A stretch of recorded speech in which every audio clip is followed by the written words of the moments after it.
나를 부르신 그 나라는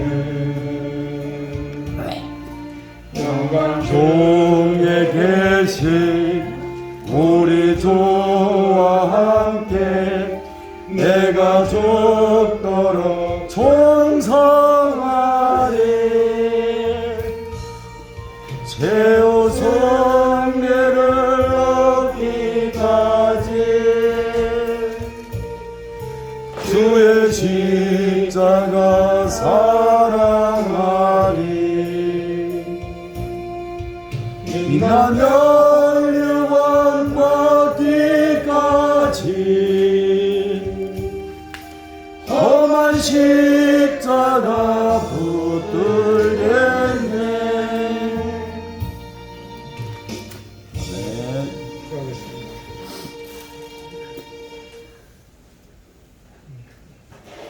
우리에게 모든 것을 허락하시고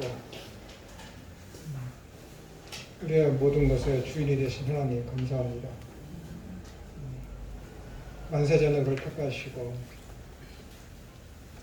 생명이 저희들을 생명으로 온 순간부터 지금까지 함께해 주시되 변함없는 사랑으로 함께해 주셔서 이 시간에 이렇게 주의 말씀을 사모하는 가운데 귀한 교회의 한 지체로서 주님의 말씀을 사모하게 해주셔서 한 곳에 모이게 해주셔서 감사드립니다. 그곳에 주의 성령님만이 함께 해주셔서 온전히 창조와 구원의 주 되신 하나님과 은혜의 주, 사랑의 주 예수님이 온전히 증거되어질 수 있도록 큰 역사로 함께 해주셔서 저희가 생명을 다하여 주를 섬기며 이웃을 사랑하기에 부족함이 없는 귀한 일꾼들로 자라나가는데 귀한 시간 될 수 있도록 함께하여 주옵소서. 아멘. 끝신 예수님의 이름으로 기도드리옵나이다. 아멘.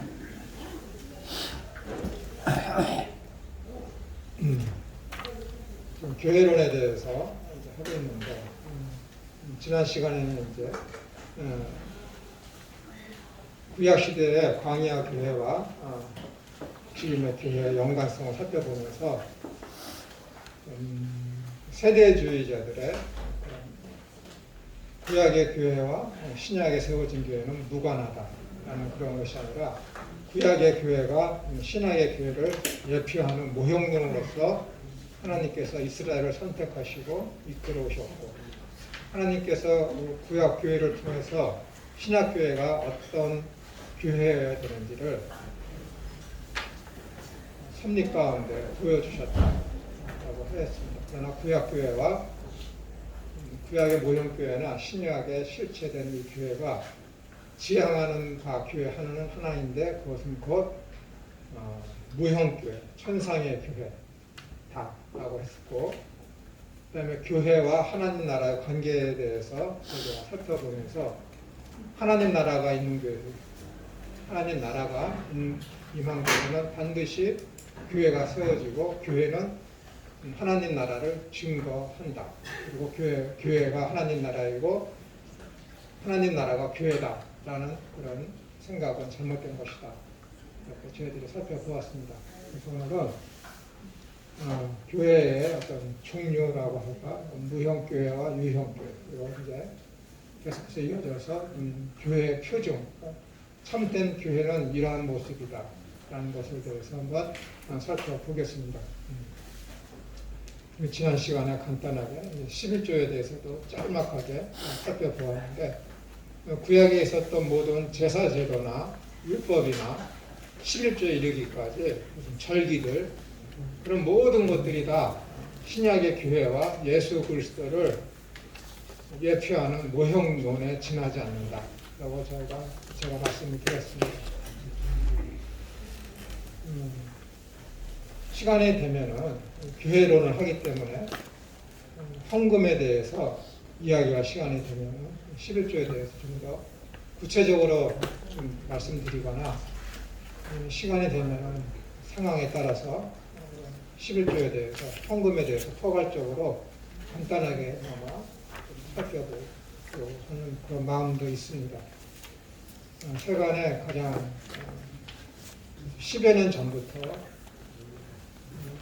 정확하게는 2002년 월드컵 이후에 영국에서 목회를 하고 있던 어떤 목회자가 인터넷에다가 글을 올렸죠.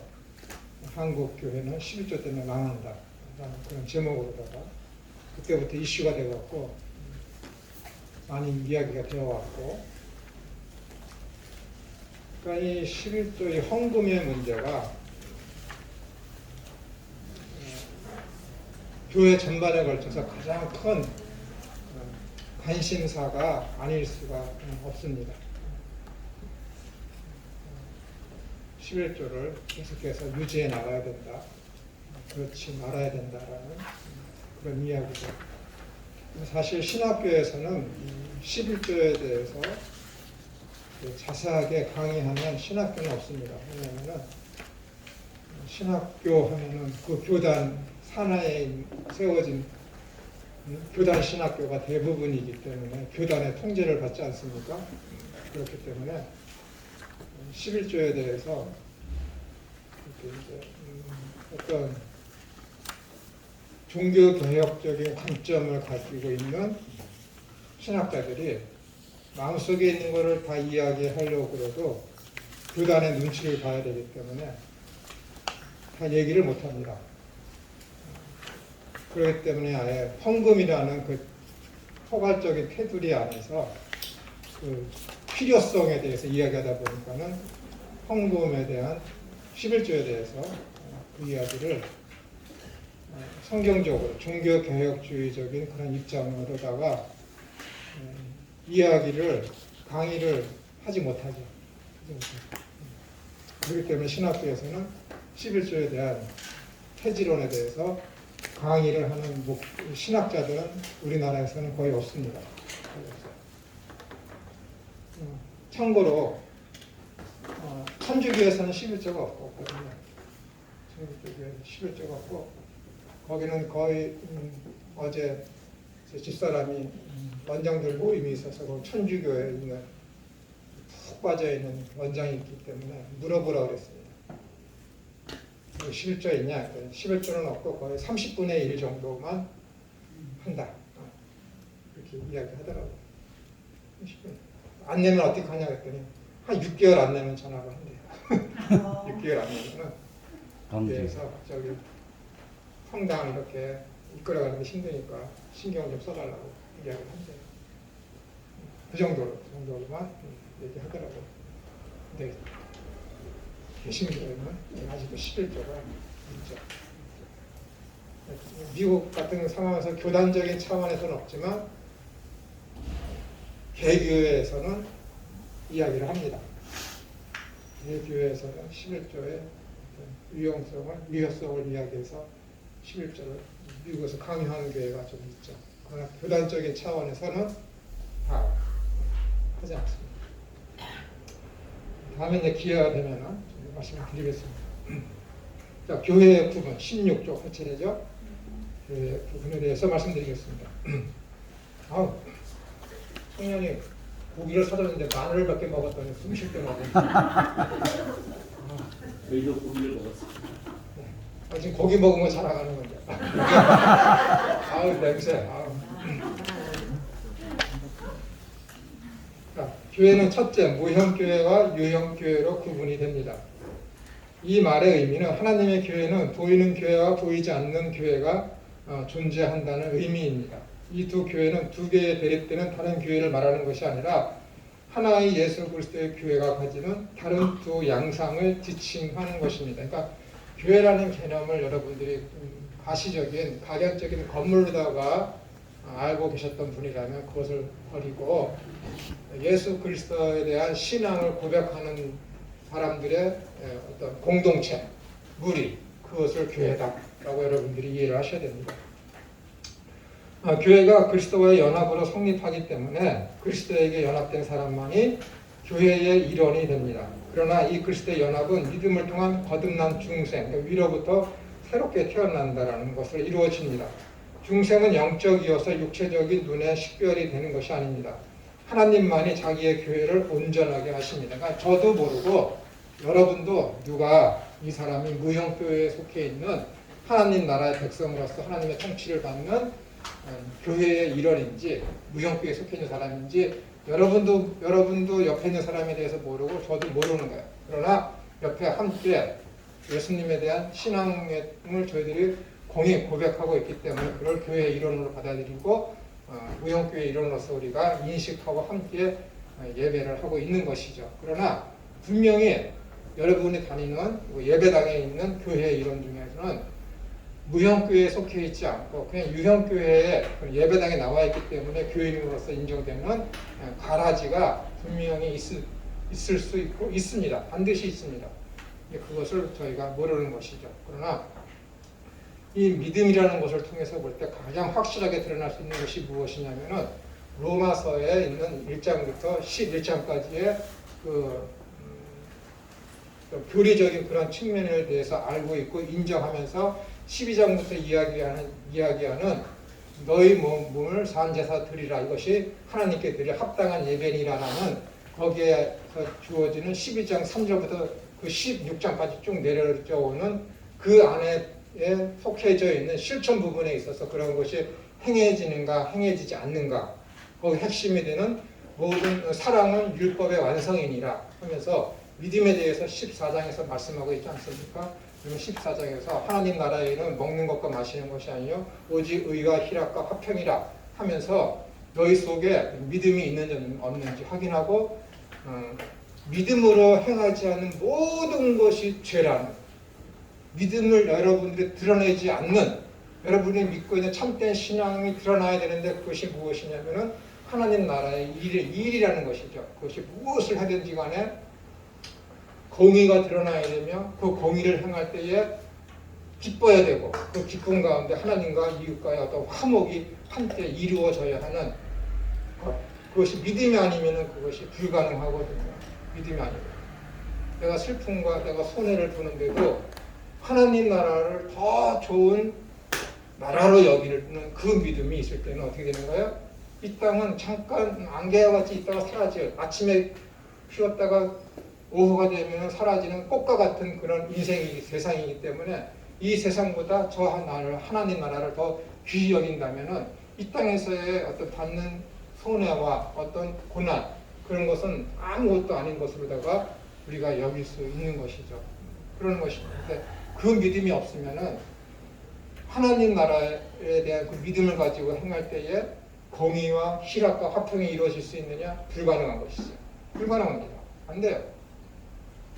아침엔 즐거웠지만 밤중에 혼자 있을 때, 어둠 속에 있을 때는 후회하고 슬퍼하고 하는 그런 일들이 매일같이 반복이 되는 것이죠. 그러나 참된 믿음이 있으면은 오전에 밝을 때에 기뻤으면 어두울 때도 기쁘고 평안이 있고 희락이 있고 화평이 있는 것이죠. 이것이 믿음입니다. 믿음은 야고보서요. 행함이 없는 믿음은 죽은 것이냐. 예, 그 말이 맞습니다. 반드시 믿음이 있으면은 행함이 드러나야 됩니다. 믿음으로 행하지 않는 건 다 죄라고 그랬으니까.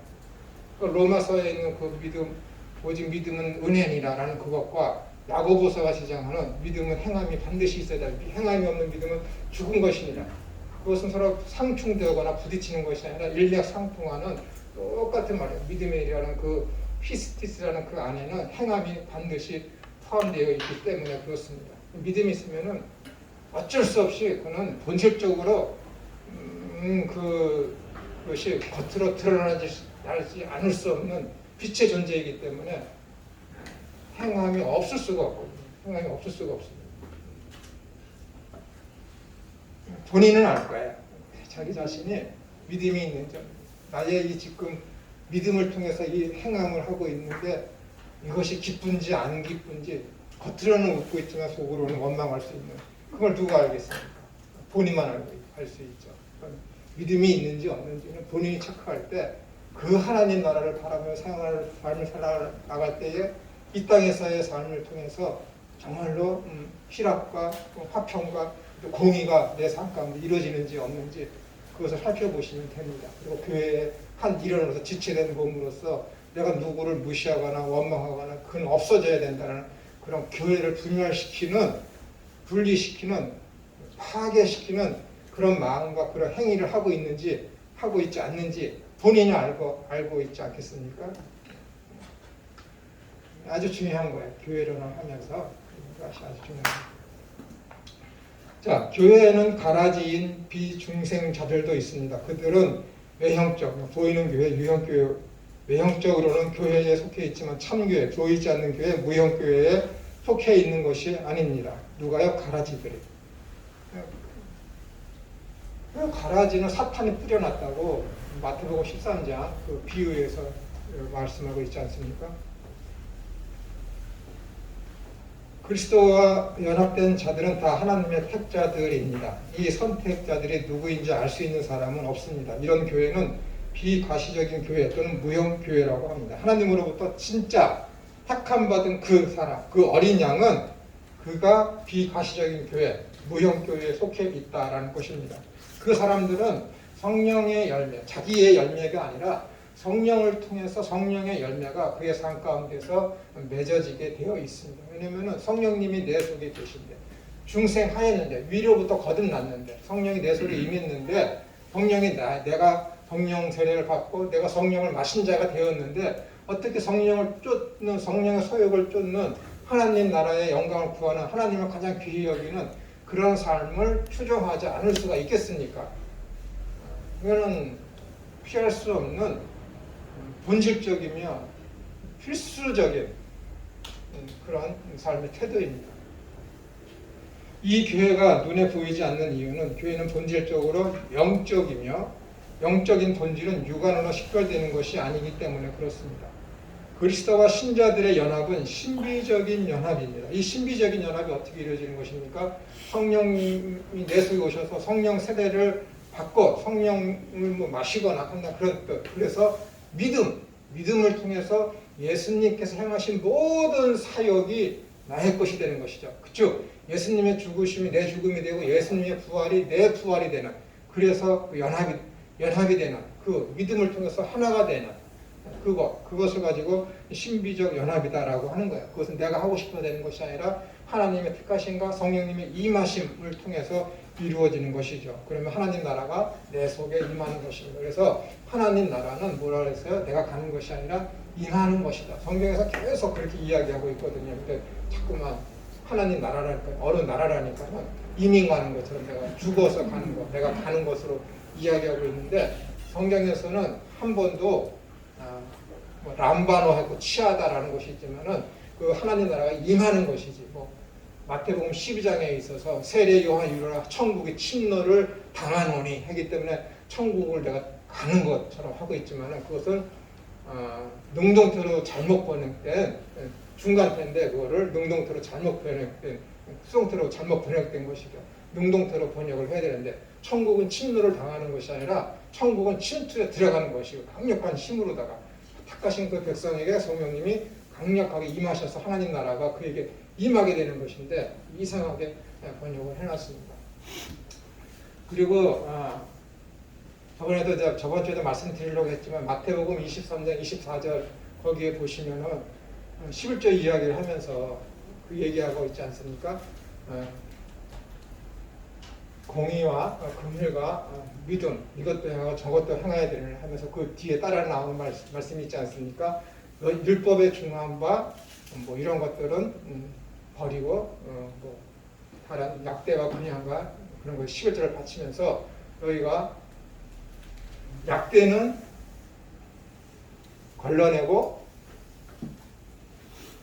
하루살이는 삼키는도다 그 말이 있지 않습니까? 그 원어에는 그렇게 되어 있지만은 그 번역을 하는 데 있어서 사람들이 이해를 하는 데 있어서 목사님들이 어떻게 설교를 하냐면 약대는 중요한 것, 그 다음에 하루살이는 별로 중요하지 않은 것. 그렇기 때문에 율법의 중요한 바, 공의와 긍휼과 믿음은 약대입니다. 라고 하고 11절을 근체와 박하와 그냥 그것은 하루살이다. 라고 하면서 경중을 이야기하기 위해서 예수님께서 약대와 하루살이를 이야기했다. 그렇기 때문에 둘 다 행하여야 된다라고 이야기하고 있지만은 그것은 구약에 대한 레위기 11장에서 정한 것과 부정한 것 먹어야 될 것과 먹지 말아야 될 것에 대한 그 레위기 11장의 내용을 전혀 알지 못하고 구속사적인 흐름으로 보는 것이 아니라 근시안적으로 어떤 숲이 있는데 숲을 보지 못하고 숲 속에 있는 나무만 보면서 그 본문을 지금 읽고 자기 나름대로 성경을 난도질하는 것이거든요.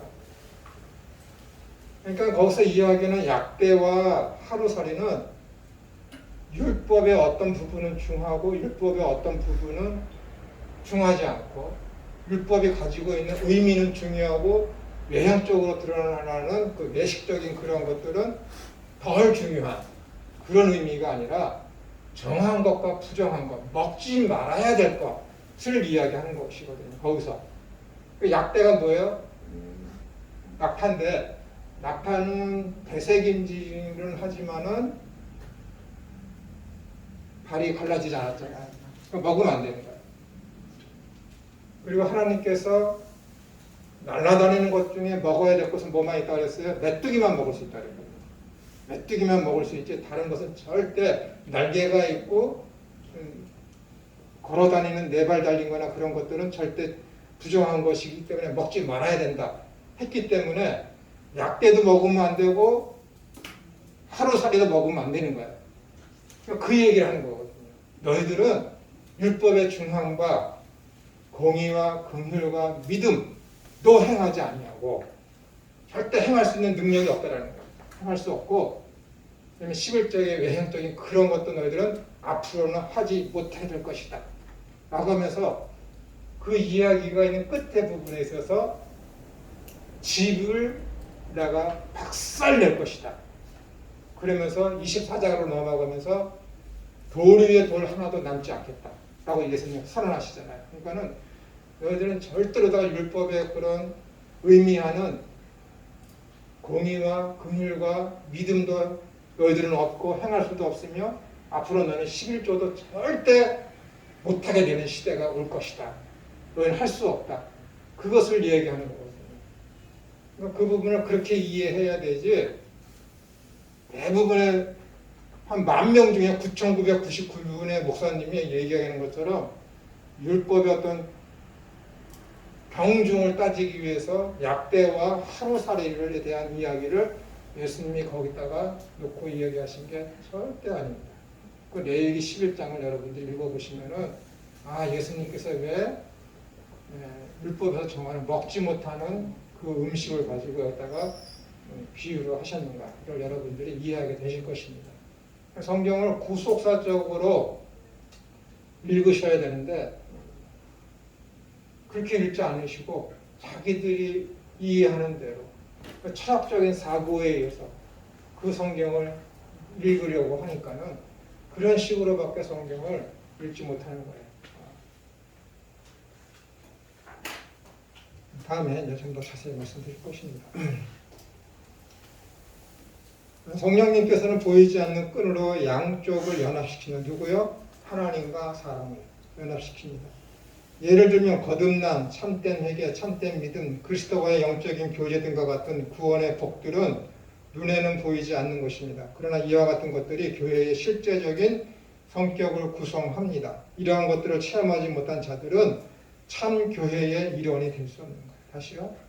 거듭남, 참된 회개, 참된 믿음, 그리스도와의 영적인 교제 등과 같은 구원의 복들, 이 눈에 보이지 않는 이런 것들을 경험하지 못한 자들은 왜요? 참 교회의 일원이 될 수 없는 거예요. 한밤중에 니고데모가 찾아오지 않습니까? 니고데모와의 만남이 있기 전에 예수님께서 천국잔치를 이야기한 가나 혼인잔치를 벌이셨고 그 다음에 이적을 쫓아다니는 사람들을 멀리하셨고 그 다음에 성전에서 이것이 무너지리라 라고 하면서 성전 중심주의와 성전에서 일어나는 모든 제사 제도들이 다 무너질 것이다 라고 예수님께서 선언하지 않습니까? 그 다음에 니고데모가 찾아오는 거예요. 니고데모는 자기 자신이 믿는 줄 알고 있었지만은 너는 거듭나지 않았기 때문에 너의 믿음은 가짜다라고 지금 선포하고 있는 것이거든요. 자신들은 믿고 있는 줄 알았지만은 예수님 앞에 딱 서서 벌거벗어지게 되면은 자기 자신의 믿음이 어떻게 된 가짜인지 진짜인지를 판가름 받게 되게 되어 있거든요. 무서운 거예요.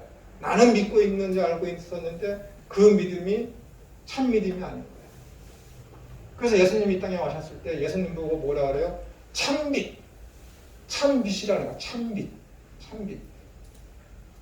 알레베, 참빛. 그러면은 예수님이 참빛인데 참빛이 아닌 가짜빛도 있다는 거예요. 가짜빛. 그러니까 예수님은 항상 참빛이라고 얘기하는 거잖아요. 무섭지 않습니까? 빛은 빛인데 참빛이 아니에요. 오직 예수님은 참빛이라는 것이죠. 그 참빛을 믿는 것을 가지고 참믿음이라고 하는 것이지. 근데 여기서 참빛이라는 것은 예수님은 참이고 나머지는 가짜다라는 그런 의미로서 진짜와 가짜의 참빛을 비교를 해서 나타내는 것이 아니라 예수님은 참빛인데 그 참빛에 비교되는 다른 빛은 어떤 빛이냐 하면은 좀 부족한 빛을 얘기해요. 좀 부족한 빛. 좀 부족한 빛. 부족한 빛이 누구예요? 구약의 선지자들. 세례 요한. 좀 부족한 빛이에요. 참빛을 증거하러 온 빛이란 얘기야. 좀 작은 빛들. 그 의미로서 참빛이라고 얘기하는 것이지 진짜와 가짜를 구분짓기 위해서 있게 되는 참빛으로서의 참이라는 단어로다가 예수님은 참빛이다라는 단어를 거기다가 쓰지 않았습니다. 원어에 보시면 그렇게 되어 있어요. 근데 구약에 있는 좀 부족한 빛, 그 빛을 빛으로 여기고 믿으면 구원받습니까? 안 된다니까 여러분. 안 된다니까. 아무리 훌륭한 목사님, 아무리 뛰어난 목사님, 아무리 대단한 모세일지라도 모세를 믿거나 엘리야를 믿거나 그 누구를 믿어도 그들이 빛이라고 하지만은 그들은 예수님과 비교도 참빛이 아니기 때문에 그들을 통해서 구원이 없는 거예요.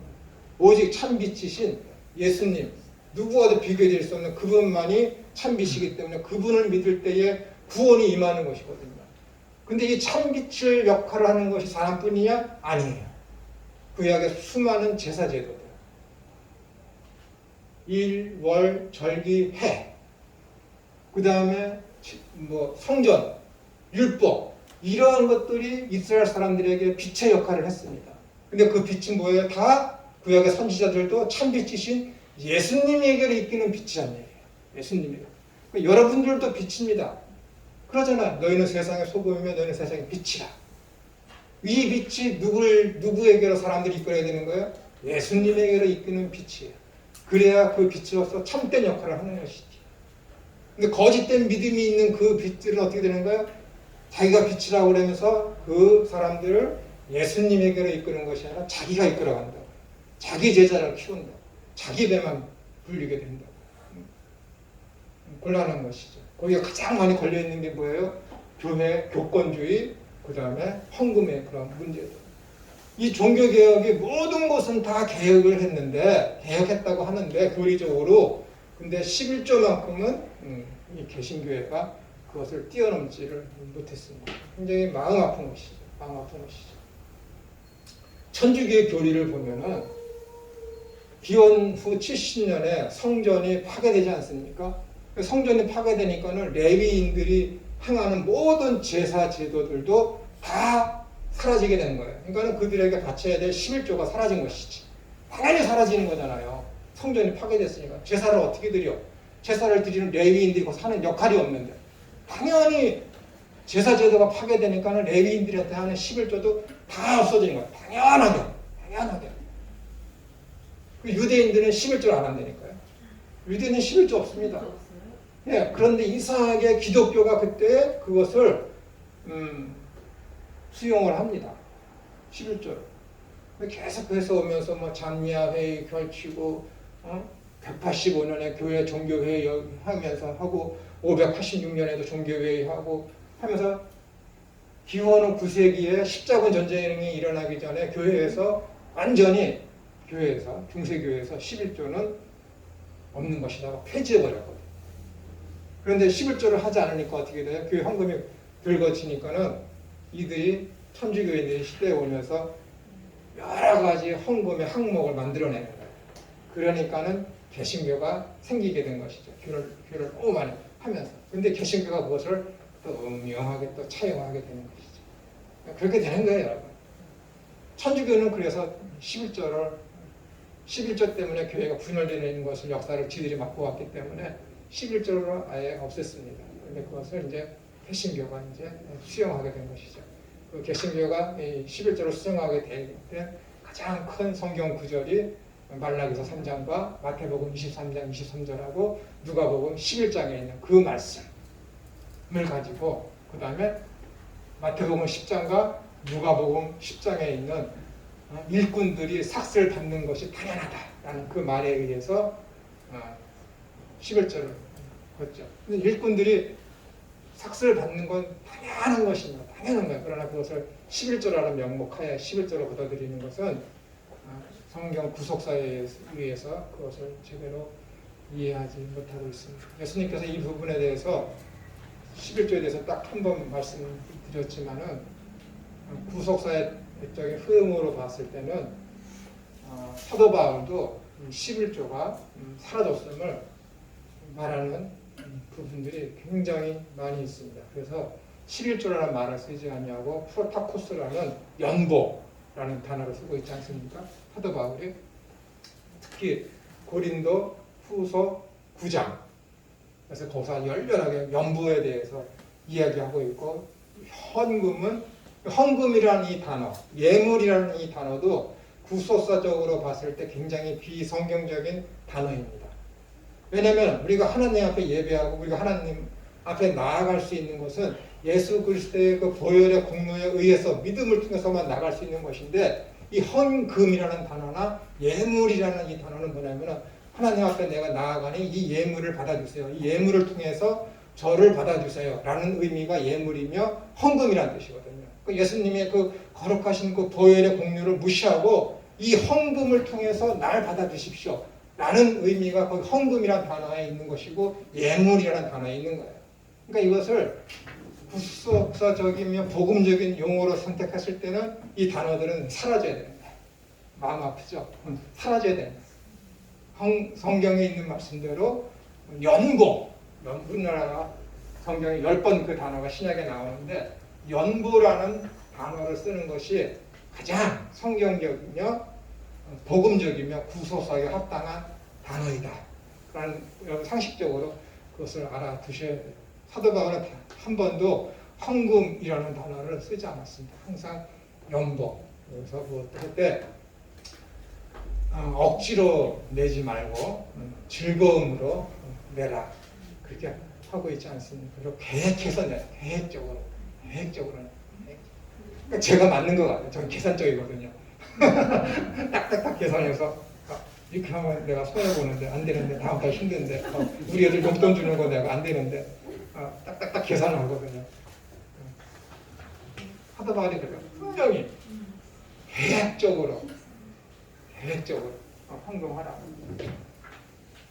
여러분들이 몰라서 그렇지 골로새서 2장 그 다음에 갈라디아서 1장에 있을 때 1월 그 다음에 절기 해 2월 절기 해 이러한 것들은 다 율법에 속해 있기 때문에 다 없어져야 된다 그랬거든요. 그리고 사람들이 1월 절기 해가 뭘까 생각하고 일은 뭐예요? 안식일. 월은 뭐예요? 월상. 절기는 뭐예요? 유월절, 오순절, 그 다음에 초막절. 해는 뭐예요? 안식년, 휴년. 이게 다 없어졌다는 거거든. 거기에 매여 있지 말라 그러거든. 그럼 그게 다 뭐하고 상관된 거예요? 성전하고 상관된 것이고 제사하고 상관된 것이거든요. 그거 다 없어졌다 이거야. 그거를 지키는 놈들은 다 지옥 간다라고 얘기했어요. 복음 외에 그런 것들을 더 추구하는 놈들 천사일지라도 저주를 받을지어다. 갈라디아서 1장에서 이야기하고 있죠. 얼마나 무슨 그거 행하는 그 안에 포함된 게 뭔데? 헌금인데 11조인데 11조. 가장 깊숙이 연관된 게 11조라니까 그것들과 2월 절기 해 이거랑 가장 깊숙이 연관된 것이 11조라고. 그거 지키지 말라는 거야. 그거 지키는 놈들 다 지옥 간다. 천사일지라도 지옥 갈지어다. 저주를 하거든. 이것만 보더라도 마태복음 23장하고 24장 연관된 그것만 보더라도 11조 하면 안 되는 거야. 없어져야 되는 거야. 그럼 목사님들 뭐 어떻게 교회 지도자들 어떻게 먹고 살아요? 연보. 그 연보도 매주 첫째 날 하라 그러거든. 매주 첫째 날. 그 매주 첫째 날은 뭐예요? 주일마다 내라는 거라고 또 이야기하거든. 그것도 그거 아니에요, 여러분. 그거는 무슨 의미냐면은 주급을 받는 사람은 주일마다 헌금을 내는 거예요. 근데 월급을 받는 사람은 월급을 통해서 낼 수 있는 만큼 자원하는 마음을 즐거움으로 내는 거예요. 근데 농사 짓는 사람은 월급이 없는 사람은 어떻게 되냐? 가을 추수할 때 물건 팔아서 그걸로 내는 거예요. 그 첫 번째, 처음 내는 거예요. 그걸 얘기하는 거야, 그걸. 근데 지금 어떻게 대부분 사람들 월급 받으니까는 한 달에 한 번씩만 월급 받은 것에 충분히 교회의 이론들을 구제를 위해서 그 다음에 어떤 예배당의 그런 건축된 그런 것을 지키기 위해서 공동체를 지키기 위해서 낼 수 있는 만큼 충분히 계산해서 드려야 되는 거야. 안 드리면 안 돼. 안 드리면 그거 도둑놈이야. 왜냐면 너희들은 다 청지기이기 때문에. 하나님을 믿는데 그 재물에 대한 재산에 대한 청지기 직분이 없으면 그거 도둑놈이야. 그 하나님 믿는 사람 아니야. 이게 다 하나님께로부터 왔어요. 하나님이 거신다면서 충분히 이렇게 헌금을 할 때에 이 고린도 교회가 그걸로다가 충분했거든. 남았거든. 그런 역사가 일어나는 거예요. 그게 믿음에 속해 있는 것이거든. 근데 그렇게 안 하거든. 못 하거든. 안 해요. 연보는 그렇게 걷는 거예요. 헌금이라는 것은. 성경에 그걸 그렇게 제시하고 있거든. 근데 불안하지. 불안하지. 야, 뭐, 제가 어느 교회 갔더니 오병이어의 헌금도 있고, 이거에도 축복 헌금도 있고, 헌금 종류만 20몇 가지가 있는 데가 봤어요. 성경 가르치러 갔다가. 그런 데도 있습니다. 불안하니까. 믿음이 없는 거지. 성경에서는 그런 식으로 이야기하잖아. 그런 식으로 이야기. 사람들이 가끔 이야기해. 아니 이스라엘 백성들은 지금도 11조 하는데 11조 하는 게 아니라니까요, 여러분. 11조 제도가 사라졌는데 어떻게 11조를 해요? 성전이 무너지면서 86년도에 얌니아 회의가 일어나요. 그 86년 이전까지는 유대교하고 기독교가 한 곳에서 같이 예배했습니다. 해당 시나고그에서 함께 예배했어요. 근데 86년인가 얌니아 회의에서 유대교가 하나의 기도문을 베필라라는 기도문을 이렇게 딱 선포를 해요. 거기에 뭐냐고 그랬으면은 기독교인들은 저주를 받을지어다. 그 문구를 써놓은 거야. 그러니까 어떻게 돼요? 기독교인들하고 유대교하고 완전히 분리되어 갖고 기독교는 기독교회에서, 그다음 유대인들은 시나고그 회당에서 자기끼리 분열돼서 예배를 해요. 그러면서 기독교가 어떻게 되는 거예요? 여태까지 구약시대 때 해왔던 11조를 차용해서 가지고 오고 유대교인들은 11조를 버려요. 그런데 전 세계에 흩어져 있는 유대인들, 디아스포라와 유대 땅에 있는 유대인들을 어떻게 하면 하나로 계속해서 뭉쳐놓을까? 예전에는 성전이라는 구심점이 있는데 이제 성전이 파괴됐기 때문에 어떻게 전 세계에 있는 유대인들을 하나의 구심점을 모을 수 있는 힘이 무엇일까 한 것이 무엇이냐면은 짜데크라는 공이라는 명칭의 기부금 제도를 만들어요. 기부금 제도. 그러니까 너희들이 유대인이면은 가난한 사람들을 구제하기 위해서 민족의 해방을 위해서 너희들 기부금 내라. 86년부터 지금까지 내려오는 거예요. 가끔 영화 보면 유대인들이 뉴스에 보면 유대인들이 이스라엘 그 정부에다가 돈을 이렇게 엄청나게 많이 내잖아요. 그건 거 뭐예요? 기부금이 되는 거예요. 필요할 때 내는 거. 그들은 바울을 그렇게 미워하는데 바울이 가르쳐준 대로 하거든. 근데 우리는 바울을 그렇게 좋아하는데 바울이 하는 대로 안 해. 이상하지 않습니까? 돈이 그렇게 좋은 거야. 돈을 사랑하니 일만하게 뿌립니다. 데살로니가 디모데후서 6장에 그 말씀 딱 맞아요, 여러분. 돈 때문에 망하는 거예요. 성경을 이렇게 구속사적으로 해석을 하게 되면 신앙생활 하기가 아주 명쾌합니다. 근데 제가 이 헌금에 대해서 강의는 가끔 뒤에 한 두세 명이 와서 그러면 헌금을 어떻게 해야 돼요? 더 힘들다라는 거예요. 법적으로다가 11조 감사헌금, 구제헌금 딱딱딱 정해서 이거 하십시오 그러면 너무 마음 편한데 이제는 너무 프리하고 자유하니까 헌금을 어떻게 해야 될지 모르니까 더 어렵다라는 거예요. 더 어렵다라는 거예요. 마음에 가는 대로 자원하는 말은 충분히 기꺼이 즐겁게 계획적으로 내라고 성경에 써 있는데 그것이 훈련이 안 되니까는 힘든 것이지. 하면은 편안해요. 이게 힘든 거야. 그러면 어떻게 되는 거야? 자원하는 마음으로 정말로 예수님께서 구원하신 내 영혼을 구원해 주신 그 은혜를 100% 깨달은 사람이 저번에도 말씀드렸지만은 11조만 드리겠습니까? 아니라니까요, 여러분. 정말로 무형교회에 속해 있는 참된 성도, 진짜 은혜를 깨달은 사람은 이전까지는 11조 법에 의해서 했는데 너무 죄송스러운 거예요. 더 드린다니까요, 여러분. 더 드린다니까요. 안 믿겨지세요? 아니 고린도 교회가 그렇게 보여주고 있고 다윗이 야 성전 지을 테니 너희들이 있는 거 갖고 와라 했더니 너무도 자원하는 마음을 갖고 있는 그만 갖고 와라 했고 초대교회 때 어떻게 되는 거예요? 너무 돈을 많이 갖고 오니까는 어떻게 되는 거예요? 돈 맡을 자를 따로 집사들을 세우잖아요. 은혜를 알면은 이렇게 된다니까요, 여러분. 그러니까 목사님 자체가 은혜를 모르니까는 그거를 하기가 겁나는 거지. 못하는 거지. 저는 그렇게 생각을 합니다. 저는 그렇게 우리 형 교회 하거든요. 서울 서대문구 연희동 성화교회 그렇게 하거든요. 처음에 헌금이 조금 거쳤어요. 한 2, 3년은. 근데 지금은 안 그래요. 재정이 교회 빚 다 갚았습니다. 다 갚았다니까요. 된다니까요, 여러분. 교회에 이렇게 지금 이렇게 코로나가 되면서 사람들이 안 나오고 그러는데 이렇게 하잖아요. 유튜브로다가 멀리서 사람이 온다니까요, 여러분. 우리 형 설교 듣고 멀리서 온다니까. 당신 설교가 진짜라고 하면서. 큰 교회도 아닌데. 어떻게 할까요? 겁먹지 않아요. 진짜 믿음이 있고 하나님 함께 하시는 교회면은 그 은혜를 아는 사람들이 모여서 그렇게 된다니까요, 여러분. 믿음이 목사님 당신 자체가 스스로 믿음이 약하기 때문에 겁이 나서 그걸 못하는 거예요. 이건 그냥 제 생각입니다. 제 생각. 우리 형을 보면서 그게 보여지는데 그냥 무지에서 하는 말씀인데요. 지금 말씀해 주시는 강의하시는 내용들이 네.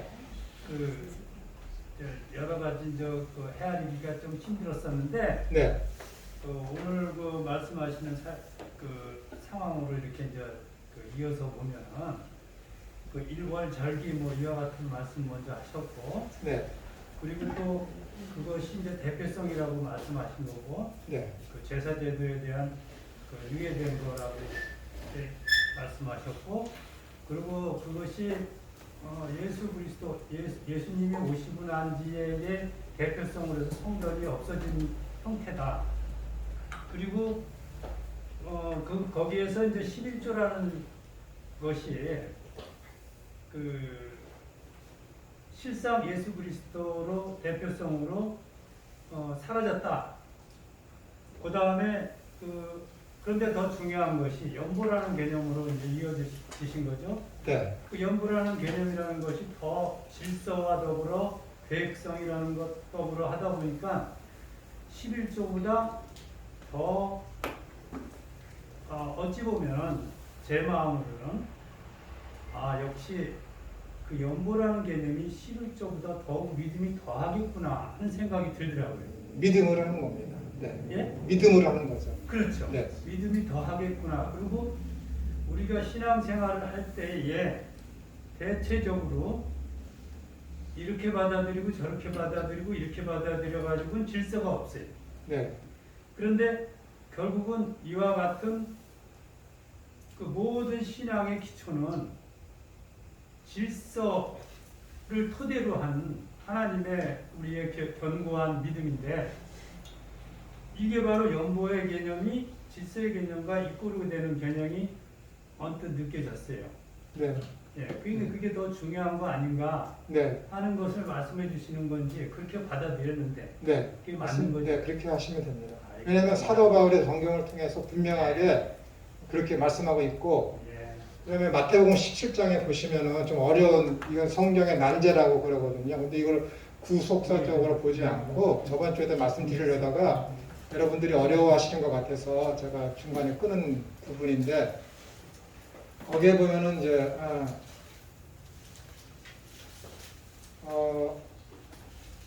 성전세를 거들어 오는 그런 부분들이 있지 않습니까? 근데 물고기를 첫 번째 잡히는 그 물고기를 보면은 거기에서 이제 한 세겔이 나와서 요한 거하고 예수님의 그런 성전세를 낼 수 있게 됩니다. 근데 예수님이 묻죠. 야, 요한아, 내가 이게 성전세를 내는 게 맞니? 한 나라의 왕이 있는데 그 나라의 왕이 세금을 걷는다. 그럼 백성이 있고 아들이 있는데 성전세는 누가 내는 거니? 그랬더니 당연히 백성이 내는 거죠. 아들은 내니 안 내니? 안 냅니다. 그치? 너는 하나님의 아들이야. 하나님의 아들이거든. 너는 주인이 아들이야. 근데 너는 안 내도 된다. 근데 저 성전세 거들어오는 저놈 있지. 이스라엘 레위인들, 이스라엘의 어떤 종교 지도자들, 그놈들이 지금 성전세를 거들어왔잖아. 저놈들 이스라엘 백성들 있지. 구약에 속해 있는 저 구약의 백성들, 쟤들 실족하지 않게 하기 위해서는 야, 가서 우리가 세금을 내야 되겠으니까는 너 가서 물고기를 잡아와. 그 입에 은전 하나가 있을까? 그걸 갖고 와서 너와 나를 위해서 내자. 이게 무슨 말이야? 왜 너는 안 내도 되는데 왜 실족하지 않게 하기 위해서 저들을 위해서 내라고 그러는 거야? 이게 무슨 말이냐면, 야, 내가 봤지? 하나님 나라가 임했지? 너 믿음이 있지? 너 하나님의 아들 됐지? 너 성전세 낼 필요 없다? 왜? 이미 하나님 나라가 임했기 때문에. 임했기 때문에. 너는 낼 필요가 없어. 왜냐면 내가 다 앞으로 속전을 할 것이기 때문에. 나를 믿으면 이미 너 된 거야. 근데 쟤들은 몰라. 그렇기 때문에 쟤네들을 실족하지 않게 하기 위해서는 너가 그걸 갖고 와서 한 세겔을 내라. 그 의미예요. 그것은 뭐예요? 이미 거기에서도 예수님께서 성전세가 파괴됐음을 이야기하는 거예요. 구약 제사 제도에 있어 속해 있던 그 제도. 성전세는 뭐라 그랬습니까? 인구 개수를 할 때만 내는 거예요. 인구 개수를 할 때만. 근데 이놈들이 말라기 이후에 하나님의 말씀이 없는 그 암흑 시기에 성전세를 이놈들이 매년 받는 것으로 변개시켰다니까. 이 종교 지도자들. 그 예수님 그걸 인정하는 거예요. 근데 안 내면 어떻게 되는 거예요? 쟤네들이 실족한다 이거예요. 넘어진다 이거예요. 알지도 못하는 그것들이 그냥 넘어진다 이거예요. 그러니까 예수님께서 쟤들을 실족하지 않게 하기 위해서는 그냥 우리가 성전세를 걷어서 내자라는 거예요. 그럼 이 성전세가 뭐예요? 인구, 제가 저번주에 말씀드렸지만 인구를 계수했는데 레위인은 22,000명이에요. 난지 한 달이 돼서 있는 모든 레위인의 남자가, 장자만 말고 모든 레위인의 남자가 22,000명이에요. 그리고 나머지 11지파의 장자들만 세어보니까 22,270명. 그러면 하나님께서 이스라엘의 12자녀들 중에 세 번째인 레위를 이스라엘의 대표로 삼았어요. 근데 왜 이 말씀을 드리냐면은 6월절 어린 양을 통해서 어떻게 됐어요? 이스라엘 백성들이 구원을 받았죠. 그 속전을 내라는 거야. 그 속전. 내가 어린 양이 되어서 죽었잖아. 어린 양을 보내서 너희를 대신 피를 흘려서 어린 양이 죽음으로 말미암아 너희를 구원해 줬지. 그 구원의 값에 대한 값을 내놔. 하나님 요구한 거야. 그게 누구예요? 레위인이라니까. 레위인.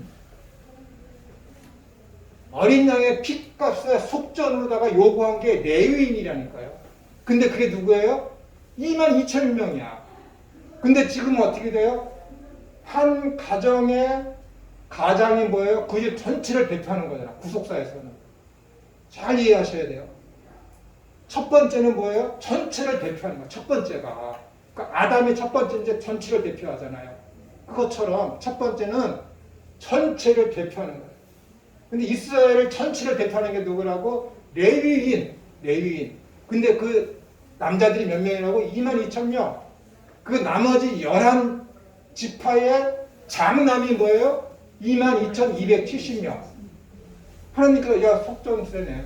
속전세네. 근데 22,000명은 하나님께서 22,000명을 받았잖아. 레위인을 통해서. 그건 내 거다 했기 때문에. 근데 270명이 남거든.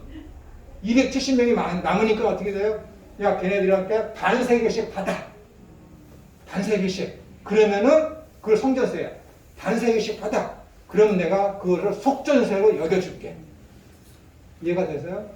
이것이 거친 것이 성전세라니까. 인구 개수할 때마다 그래서 걷는 거예요. 그러니까 거기에서 뭐예요? 하나님의 공의가 나타나는 거예요. 공의. 누구나가 할 것 없이 예수님의 피에 의해서만 구원을 얻는다. 그 믿음으로만 너희도 구원을 얻는다. 이게 공의거든. 이게 11조 안에 있는 거잖아요.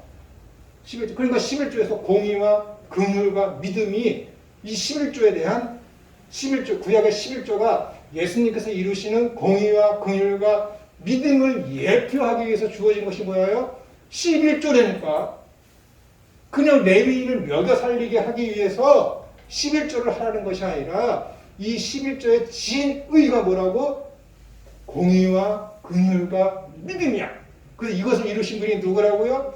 예수님께서 어린 양으로 오신 그 예수님께서 그것을 다 이루어 놓으셨어요. 그 예수님이 그걸 다 이루어 놓았으니까 어떻게 되는 거야? 11조가 없어지는 거지, 구속사에서. 그래서 이렇게 속전세가, 성전세가 걷어지는데 예수님이 오셔서 어떻게 되는 거야? 다 이루었으니까는 이 속전세를, 마태복음 17장에서 속전세를, 성전세를 받으러 온 그놈들한테 어떻게 되는 거야? 낼 필요가 없잖아요. 왜? 예수님이 다 이루었으니까. 그놈들은 모른다니까요. 근데 얘는 어떻게 되는 거야? 제자 요한은 믿으니까 아는 거야. 예수님 인정을 했거든. 그럴 때 속전세를 낼 필요가 없는데 이놈들이 실족하지 않게 하기 위해서는 내가 속전세를 내야 되겠다 해서 속전세를 내. 근데 그 돈이 예수님 돈이에요? 아니잖아. 요한 돈이에요? 아니잖아. 다른 사람 돈이잖아. 누가 잃어버린 돈. 물고기에 머물고 있는 거. 신기하지 않습니까? 기적은 이런 때 일어나는 거예요, 여러분. 하나님의 구속사역을 이루시기 필요할 때 기적이 일어나는 거예요. 내 돈도 아니고 요한의 돈도 아니고 예수님 돈도 아닌데 누구의 인자도 없는 돈을 가지고 대신 지불하잖아요. 이게 구속이라니까요.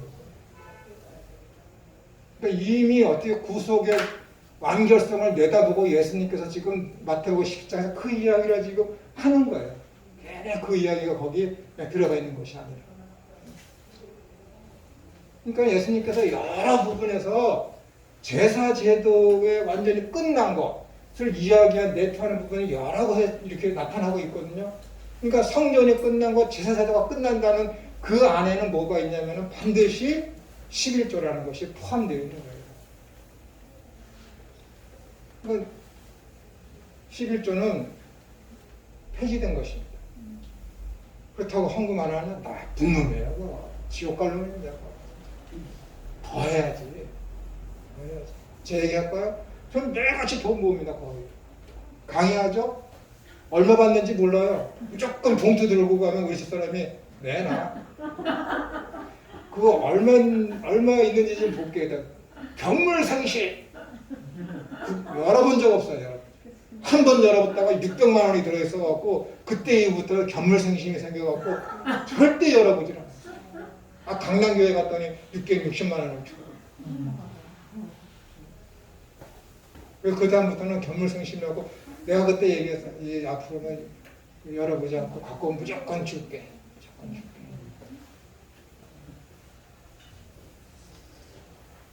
얼마 뭐가 있는지도 몰라요. 웃긴 게 뭐냐면은 내가 다른 헌금은 다 폐지되었어도 구제 헌금을 해야 된다. 구제 헌금 얘기했거든. 근데 집사람이 아니 다 폐지되는데 왜 구제 헌금을 해? 안 해. 이 코로나가 돼갖고 어느 지금 진짜 약한 교회가 있어요. 성도들 한 10명이나 나오나? 그 교회를 갔어요. 근데 그 교회를 갔더니 그 목사님이 다른 건 몰라도 구제헌금을 해야 됩니다. 설교를 했어. 집에 오더니 여보 구제헌금 해야 된대. 근데 그랬지. 내가 몇 년 전에 구제헌금 해야 된다고 얘기했는데 그랬더니 아 그랬나? 내 얘기는 아주 그냥 귀를 꽉 막아놓고 듣지도 않아요. 다른 교회 목사님 얘기만 하면 그냥 그게 하늘에서 떨어지는 말씀이냐고 그거 듣고 그냥 저 목사님이 하라 그러고 이럴 줄 알았으면 목사 암수를 받는 건데. 아니 진짜 개무시당했네. 개무시. 이 나쁜 말이 아니에요 여러분. 개무시라는 게 크게 무시당한다 그 뜻이거든요. 우리나라 옛날부터 전해 내려오는 단어입니다. 그렇습니다. 어쨌든 그렇기 때문에 정말로 하나님의 은혜를 아는 사람은 이런 어떤 율법의 형식에 얽매이지 아니하고 은혜를 깨달은 사람들은 정말로 계획적이면서 즐겁게 기꺼이 자원하는 마음으로 헌금뿐만이 아니라 예배당에 나가서 청소하고 헌신하고 하는 것을 아주 즐겁게 행합니다. 본인이 알아요. 본인이 안 되니까. 예수 그리스도를 고백하는 것이 연보일 수가 있네요. 네? 예수 그리스도를 고백하는 것이 연보일 수가 있네요. 연부라는 것은 어디다 쓰는 게 아닙니다. 연부는 그냥 정말로 물질 그 자체 헌금. 그러니까 예수 그리스도를 내 마음에 모신 사람들 그런 그 마음에 하나님 나라의 백성이 됐고 네. 그 하나님 나라의 백성인 사람이 그 하나님께 이제 드리는 그 고백, 네. 예, 그게 이제 그 세상의 그 육체를 가지고 있는 물질로 가지고 있는 세상 속에서의 그 피조물들의 그 형태가 그것뿐이 그게 이제 나타나는 형태라고 할 수가 있는 거죠. 네, 그러니까는 이 연보라는 게 신약 성경에 10번 나온다고 하지 않습니까? 근데 연보로 해석된 단어가 4개가 있습니다. 4개. 연보로 해석된 헬라어 단어가 4개 있는데 대표적인 것이 뭐냐면은 관용이라는 단어가 많이 이해를 해요. 관용. 그 다음에 제가 조금 이따가 찾아서 알려드리겠습니다. 관용이라는 거, 관용을 베푸는 것을 연보라는 단어로다가 가장 많이 쓰고 있습니다. 우리 성경에서. 모집한다, 수집한다, 모금한다 그런 단어를 다 우리나라 성경에서는 연보라고 해석을 하고 있습니다. 다시 말씀드리지만은 예물이나 헌금이라는 단어는 듣기는 좋지만은 매우 비구속사적이며 비복음적인 단어입니다. 이건 100% 확실합니다. 예수님의 그 보혈의 공로를 무시하는, 천시하는 단어입니다. 이 단어. 그래서 2000년 초기에 개혁실천실행위원회에서 기독교 단어에 대해 우리가 개혁합시다. 그래갖고 여러 가지 단어들을 수정하려고 주여 그 단어 쓰지 맙시다. 주님이라고 씁시다.